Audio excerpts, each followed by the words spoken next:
una explicación, me imagino. Bueno, ¿todo bien, Martín? Hoy decía Cristina, no politicemos el tema de las vacunas. Y a las pocas horas, no sé si lo viste, Alberto, recibiendo las vacunas. Sí, pero no es la única politización las vacunas, ¿no? Yo creo que hay como una gran confusión. En primer lugar, todo el tiempo, desde los lugares donde se aplican, desde las redes oficiales, desde el folleto que te dan en la provincia de Buenos Aires con un texto de Kicillof cuando te vacunás. Yo creo que desde el principio se está politizando el uso de las vacunas y no es la primera vez que van funcionarios a recibir los aviones, que no lo he visto en otros países. Por ahí ocurre, yo no lo he visto, pero hoy vimos un presidente con su jefe de gabinete, la ministra de Salud, demasiado despliegue para la recepción de vacunas, que es algo que ahí lo tenés. Debería estar normalizado. ¿Por qué? Y porque lo hemos hablado en algún momento, más allá de la mala política en torno a las vacunas, a medida que el mundo va produciendo más vacunas y que hay excedentes en distintos lugares, vamos a tener vacunas y por suerte vamos a tener vacunas. De hecho, a mí me toca vacunarme mañana. Bien, muy bien. Sí. ¿Edad tuya? 50, yo tengo 50. Ah, porque abrieron la inscripción ahora de 45. Pero eso es para los que vienen después. ¿Igual vos en provincia te vacunás o acá? No, capital. Ciudad. Capital. Ciudad. Sí. Claro. Sí. Entonces va a haber vacunas. Entonces, ni siquiera deberíamos estar haciendo o recibiendo, debería ser algo normal. El show de las vacunas es molesto, es muy molesto. Pero además, Cristina dice algo adicional, que ya estamos acostumbrados que cuando se acercan las elecciones, Cristina se torna más amable, más reflexiva y más a favor del consenso, ¿no? Ya ha ocurrido muchas veces. Pero Cristina dice, no hagamos campaña ni con la vacuna ni con la pandemia. Yo lo primero que diría es, una cosa es, yo creo que no hay en este momento campaña con la vacuna. Nadie dice esta vacuna es buena, esta vacuna es mala. En el mundo científico todos saben cuáles son las mejores vacunas, son las que utilizan los países más desarrollados, son las que todo el mundo quiere. Sí. Pero todos estamos diciendo acá que lo importante es vacunarnos rápido toda la población, en el orden que corresponde. Vos marcaste, ha habido varios desórdenes en la lista de prioridades de cómo se ha vacunado la gente. Pero eso es lo importante. Yo no veo que haya discusión sobre la calidad de las vacunas. De la misma manera que si nosotros vamos a apelar a que no hagamos campaña con la vacuna ni con la pandemia, yo diría no hagamos campaña con otras cosas también, no hagamos campaña con la educación, no hagamos campaña con la pobreza. Si nos vamos a poner de acuerdo, ella dijo, hay 2 o 3 temas que tenemos que dejar al costado. Sí. Tenemos que construir todos juntos un mejor sistema de justicia, tenemos que tener una economía que crezca y no que tenga el PBI por habitante del año 74, que en lugar de tener 7% de pobreza como en el año 74 tiene 45%. Esas son las cosas que tenemos que discutir, porque además... no hagamos campaña con la pandemia. Yo recordaba recién algunas de las cosas y el viernes que le decían a Larreta cuando abrió las clases presenciales en la ciudad de Buenos Aires. Desde criminal, nazi, fascista... para abajo todo. Y ahora abre Kicillof en la provincia de Buenos Aires. Pero una pregunta, ¿ahora hay más o menos casos que cuando se decidió que se cerraban las escuelas? Claro. De muertes por lo menos hay muchas más. ¿Hay más gente en terapia intensiva o menos? Sí, más gente, claro. Bueno, por eso te digo, por eso marco la incoherencia. Y la pregunta es, ¿y después de que las restricciones fueron distintas en la ciudad y en la provincia de Buenos Aires, dónde bajaron más rápido? En la ciudad. Acá le con las escuelas abiertas. Entonces, con las escuelas abiertas. Como mínimo, lo que deberíamos decir es, bueno, ahora hay evidencia, ¿podemos volver a discutir esto? No quién tenía razón, quién no, porque a mí me parece que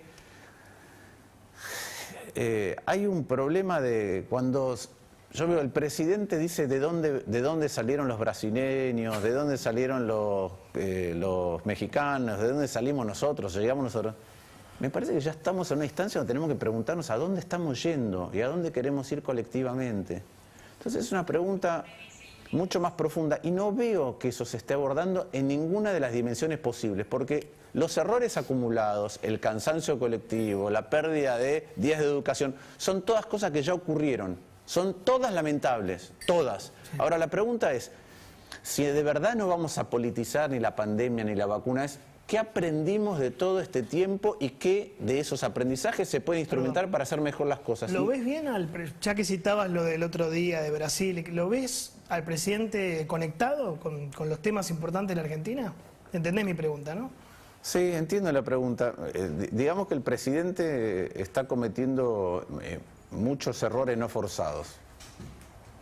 Y cuando uno comete muchos errores no forzados, no está en el mejor de los estados de ánimo, como mínimo. Está cometiendo, además, errores gratuitos y que en cabeza o en boca del presidente son mucho más graves Claro. que en cabeza o boca de cualquiera de nosotros y que tienen consecuencias de distinto tipo. No, digo, porque además lo que uno le da la sensación con los errores de Alberto es que, como vos decís, son no forzados. Es decir, Cristina hablaba y sabía, y uno decía, mirá lo que está diciendo, Sí. pero creo Estaba que de acuerdo o no, pero no. creo que sabía lo que quería. Y si quería generar un daño, lo generaba, y si quería beneficiar a alguien.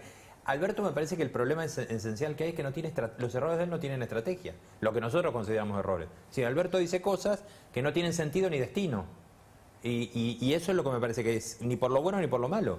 Sí, De hecho, Cristina hace silencio y lo deja enterrarse solo. Sí.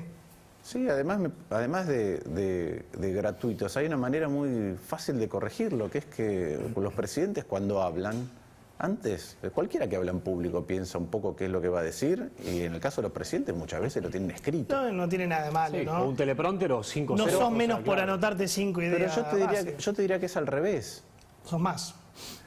Y porque es lindo poder ser espontáneo, es lindo poder improvisar, sí, pero vos no te estás representando a vos mismo y los errores que podés cometer son mucho más graves. Claro. Costo-beneficio. Entonces, es importante no errar en la comunicación a esos niveles, y todos los países del mundo. Cuando uno ve un presidente Se nota, estadounidense, sí, sí.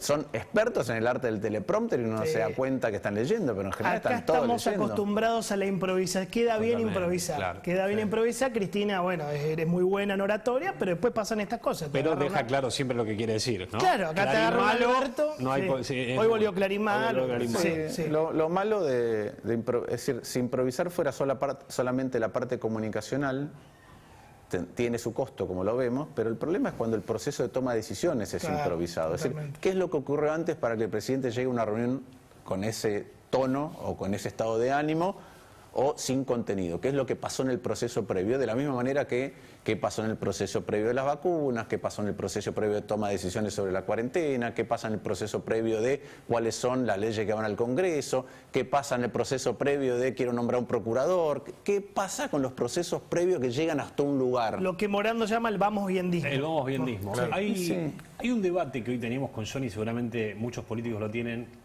que se relaciona con las elecciones y el deterioro de la economía. El kirchnerismo volvió prometiendo que ibas a hacer un asado, distribuir el ingreso, todas cosas que hasta ahora no pasaron.